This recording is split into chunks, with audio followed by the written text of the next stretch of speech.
Hey gang, Tony Fontana here, steering wheel video. God, I don't even know what the number is. Anyway, just some observations. I just came from a great meeting over at Keller Williams, one of my partner agencies in Manhasset. And just as I listen to CDs, as I listen to my mentors talking to me, I learn things, and I love to communicate the things that I learn. And one thing I have learned early in life is having balance in life.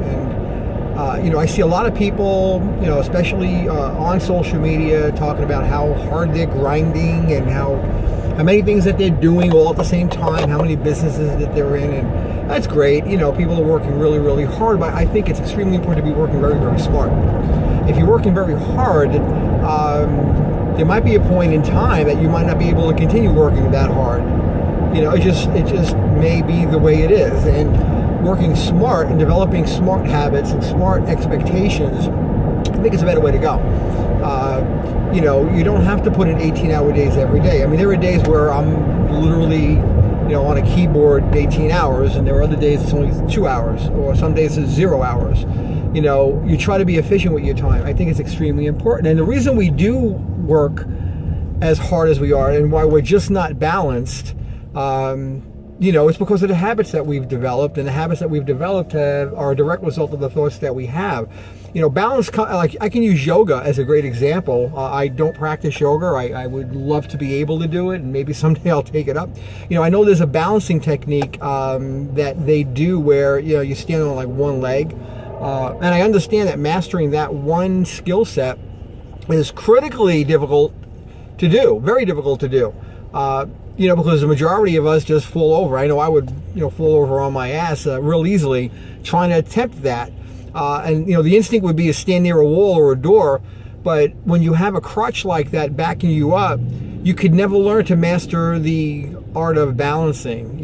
So when we use our hard work excuse, or there's a million things going on in our life and we have to be in 10 places at the same time, when we don't give ourselves any downtime to reflect on our own goals, our own lives, getting connection with your spirit, getting connection with your source, I think you're going to falter. The thoughts that we have, a lot of times we have thoughts that are negative. And a negative thought may be something as simple as, I need money. I need to work really hard because I need to have money coming in. I need to make money. Well, when you need something, you push it away, right? So the thought that you need something, need money, need some kind of item or thing in your life, that's actually, to me, a negative thought, because you're actually not going to attract what you're looking to do. And all the hard work is going to be for naught. One thing I've always said to myself, especially recently, is, are the thoughts that I'm having true?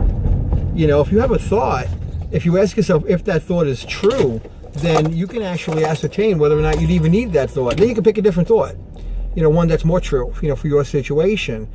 We develop habits of what we're capable of, really in part based on what other people have told us over the years. It's a sad fact that your average child has heard like how many thousands and thousands of no's by the time they're 18 years old. No, don't do this. No, you can't do that.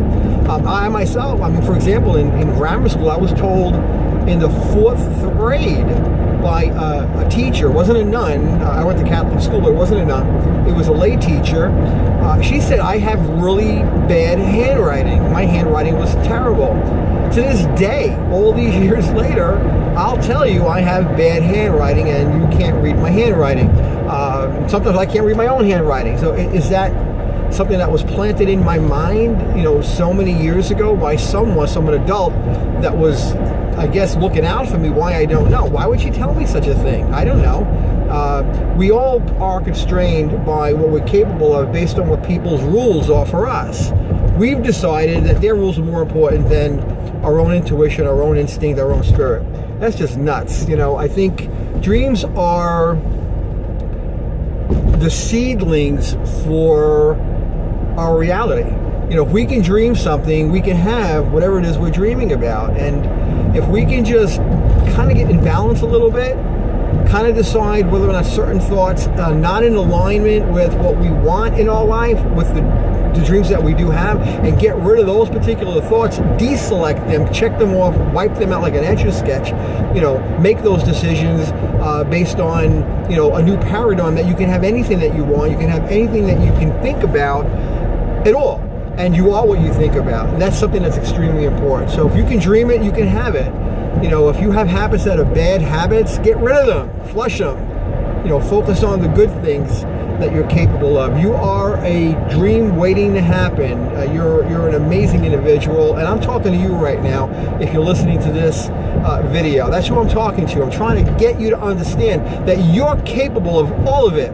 You can do it, and I love you. Be good.